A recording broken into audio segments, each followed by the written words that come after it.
The local folk of the phantom stretch had always whispered of eyes in the clouds, but some kinds of terror must be suffered before they can be understood. Foolhardy wanderers paid little mind to what they called the idle chattering of superstitious forest dwellers. The gunslinger had burned the discovered corpses of a few such ignorant outsiders in her time. She'd burned friends, as well, and lost more of those than she'd burned. Some had left border towns destined for the wastes and simply vanished without a trace. She'd never dared to walk the stretch alone, in the light of a sun that offered little warmth. Even the locals never left the protection of their forest during the day. The gunslinger marked their grim expressions as they watched her load up her mule in the twilight of morning. None here knew her name, and she recognized few faces. Their eyes held a long-suffering grief, a vague sadness that the phantom stretch would claim the life of another stranger and they would be the last to lay eyes on her. She felt a pang of gratitude that these meek nocturnal folk had awoken to witness her departure. Surely the oldest of them must have long ago grown weary of bidding farewell to doom-driven outsiders.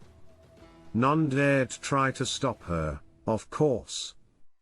The same eyes that pronounced her a dead woman widened at the cargo loaded on the back of her mule. Local and outsider alike recognized the worth of a raptor cape.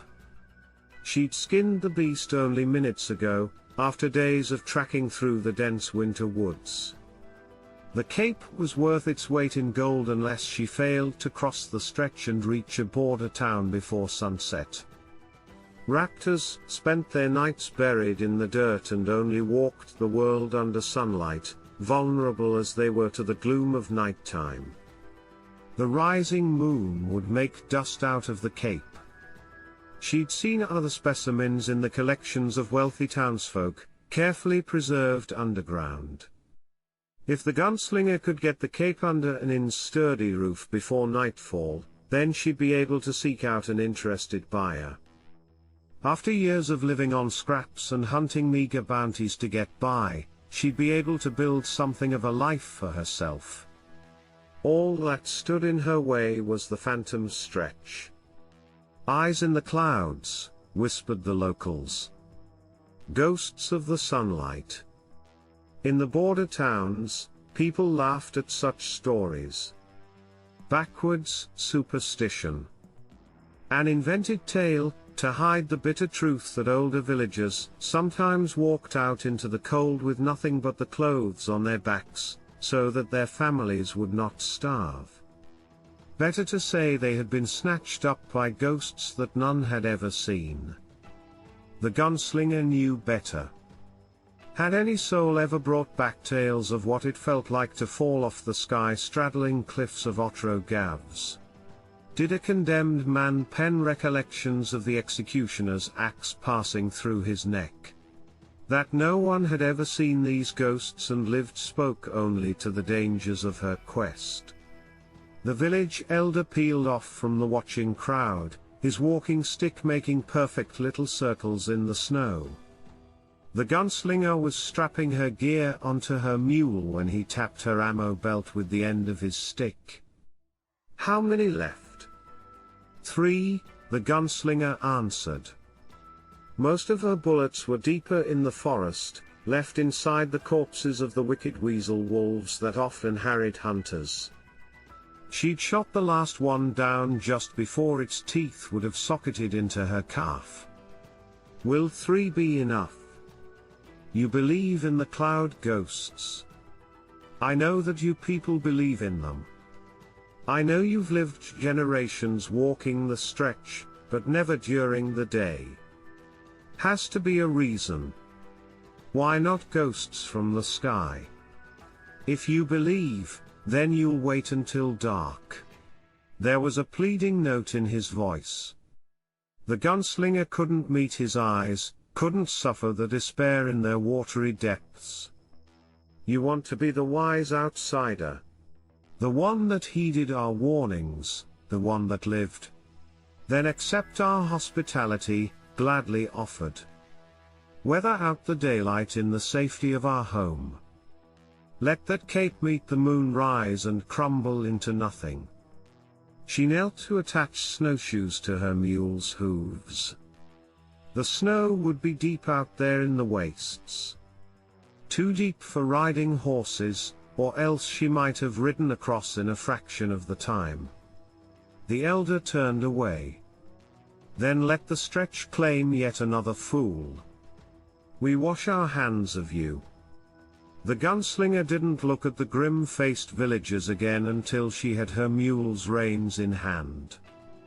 She tucked her graying hair into a high bun on the back of her head and covered it with her wide-brimmed hat. With her thick fur coat pulled tight around her shoulders, she felt almost warm in the heady light of dawn.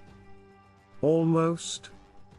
The ghosts cannot abide darkness, called out the elder, desperation in his tone. He stood among his people like a beating heart. Seek the dark if you must, outsider. Save your final shot. She nodded and turned her back to the village. The gunslinger led her mule through the last patch of forest with the elder's dire warnings echoing through her head. It didn't bode well that he recommended death by her revolver over whatever fate the ghosts had in store for her. How many others had he offered the same warning? It wasn't unusual for nighttime parties crossing the stretch to find lone corpses bereft of their mounts, clutching the frozen pistols they'd used to administer their own swift ends. If what the villagers whispered was true, then perhaps these poor souls had been the lucky ones. The gunslinger broke through the timberline with her mule and its bounty to behold the phantom stretch glowing under cursed daylight. Tales and poems had been written of its eerie blankness, as if the gods had made this part of the world first. A failed prototype, a discarded first draft.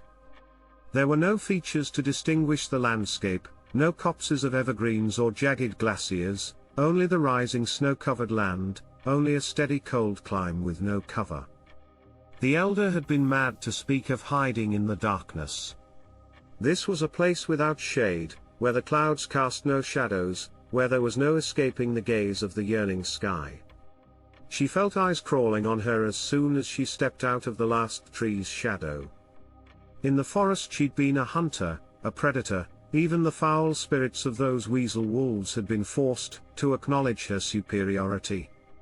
Now, trudging through the snows of the phantom stretch, the gunslinger could not escape the sensation of being hunted. The attention of some unworldly entity crept across her snow-dusted hat, passed over the scarf covering her lower face, and seemed to pass straight into her skull.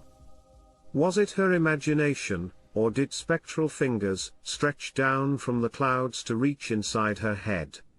A more frightening question soon dawned on her. If you've never felt your mind and soul violated by malevolence, then how do you recognize the sensation? Her mule whimpered and halted. When the gunslinger turned to comfort it, she froze. A pale face hovered in the air above, wearing the features of an old hunter who'd disappeared months ago. In her memories the long-bearded man was smiling over a steaming mug and relating some story of the wastes. Now his face was twisted into an expression of gruesome agony. She knew without thinking that he died with this expression, that she was seeing his final seconds frozen in time. The face made a groaning sound without moving its mouth. Writhing tendrils that resembled gutworms tethered the dead man's face to the clouds above. A rope that was not a rope, falling from the sky like a fisherman's line.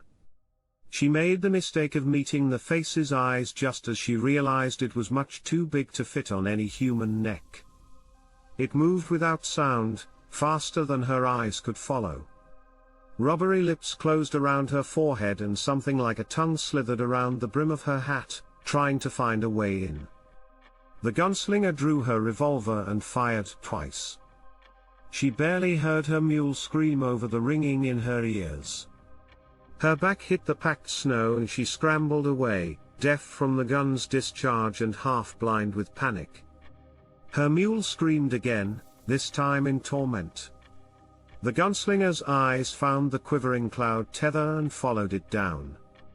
Her trembling mule stood on its hind legs like some horrid facsimile of a man, its head swallowed entirely by the dead-faced creature. The mule's hooves kicked dumbly, sending up little clouds of snow. Her shots hadn't even hurt the thing. The mule's panic had drawn it away. The cloud's tether throbbed and pulsated. Something was drawn from the mule up into the sky. She rubbed her eyes twice before believing them. Her mule's silhouette was growing less distinct by the second, as if it was fading from the world. In less than a minute she was able to see distant trees through the mule's flank. The raptor's cape slipped from its back, no, damn it all, threw its back into the snow. A few seconds later, her other packs joined it. In another minute, she realized with a terrible dread, the mule would be gone. There would be no reaching the forest in time. The gunslinger wrapped her trembling fingers around her revolver and pulled back the hammer, readying her final shot. She'd be lucky to die here. Her body would probably be found, unless it snowed. The few people who knew her name would have some closure. Maybe the village elder would take comfort in her easy death. He'd spoken wisely with his final words. Compared to what was happening to her mule, to what had happened to the old hunter, this bullet would be a mercy. The glorious sensations of life swelled as if to give her one last taste of all she was about to lose. The freezing snow against her back, the sunlight on her stiff face, even the ache in her knees from falling, all of it seemed as bright and wonderful as ambrosia on her lips. But then she looked to the still cloud where the old hunter's face had come from, where her mule's terror-stricken head was likely taking shape. One shuddered to imagine the stolen souls in the sky, trapped between life and death. She took a deep breath and pressed the revolver's barrel against her chin. Cold, bracing steel on her skin. A comfort. A mercy. She looked towards the horror again. The ghost squirmed over her mule, gulping down its soul. Her poor mount was a mere outline against the snow. Now? Save your last shot, the elder had said. The ghosts cannot abide darkness. He meant the darkness of death, surely, the darkness that was just one gunshot away. What other darkness was to be found out here, in the wide open waste of the phantom stretch? Her finger lifted from the trigger, and her eyes found the fallen raptor's cape. The mule vanished with a whimper.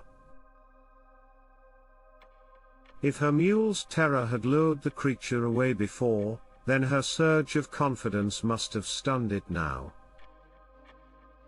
Only that could explain how she was able to rush across the snow to the cape and throw it over her head before the face could lunge.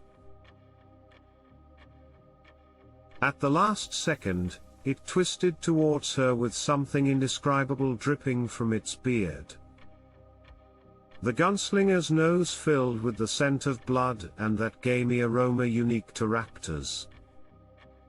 She went still underneath her created darkness, not even daring to adjust the cape to better cloak her shoulders. Snow shifted at her feet. The gunslinger looked down. The old hunter's too large face peered up at her. It had churned through the snow to pass under the raptor's cape.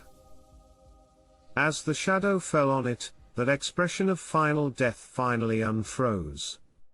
Pale flesh quickened with blood. Spectral hairs shifted from blue to gray, and an abominable self-awareness dawned in its eyes. Rubbery lips moved with a purpose other than dumb consumption. The gunslinger aimed her revolver. "Please," croaked the face of her old friend, blood bubbling in his mouth. "Ophelia, please." The gunslinger fired.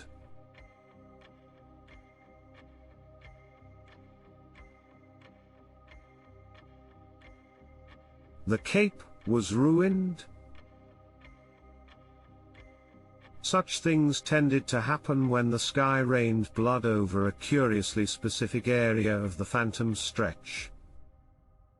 One less cloud in the sky, and who knows how many souls the gunslinger had set free when her bullet split the old hunter's stolen face. Her poor mule was at peace, and so was the man she'd once known. Not a ghost, she told the elder, after staggering back to the tree line under the protection of her bloody cape. The entire village had come out to watch the cloud tether writhe and scream and bleed on the snow. Dozens of round faces paled in fear and awe. Little wonder the creature took so long to die, with all the lives it had sucked away. Something worse. Something worse, he echoed, looking stricken. His hand trembled on his walking stick. She steadied herself on a tree and followed his gaze.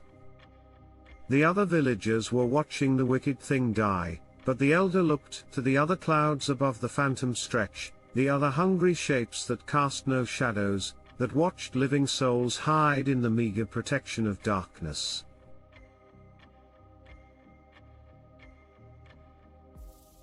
Yes, something worse.